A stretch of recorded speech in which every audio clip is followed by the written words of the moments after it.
নয়নের মা, নয়নের মা, বাড়িতে আসো। জি ভাইয়া বাড়িতে আছি। আমাকে কি জন্য ডাকছো বলো তো? আপনারে ডাকছি আমার ছেলের জন্য একটা ভালো মাস্টার খুঁজে দিতেন। তোর মাস্টার খুঁজতে হবে কেন? আমার বৌমা ভালো শিক্ষিত, ভালো লেখাপড়া জানে। হ্যাঁ, তোমার ছেলে আমার বৌমার কাছে পড়বে, তোমার কোনো চিন্তা করতে হবে না, সে পড়াশোনা করাইতে পারবে। মাশাআল্লাহ, যাক আমি কথাটা শুনে অনেক খুশি হয়েছি আপনার। তাহলে তো আমার এত টেনশনের দরকার নাই।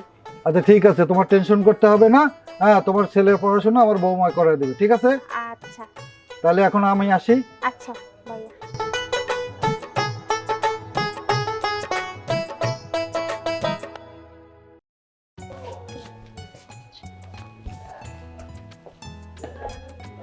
তাহলে এখন আমি আসি। আচ্ছা ঠিক আছে।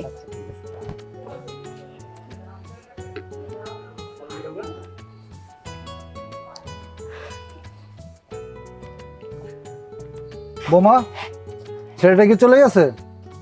জি বাবা। বাবা, ছেলেটাকে আমার না কেমন কেমন যেন লাগে। ও চাহনি না ভালো না বাবা।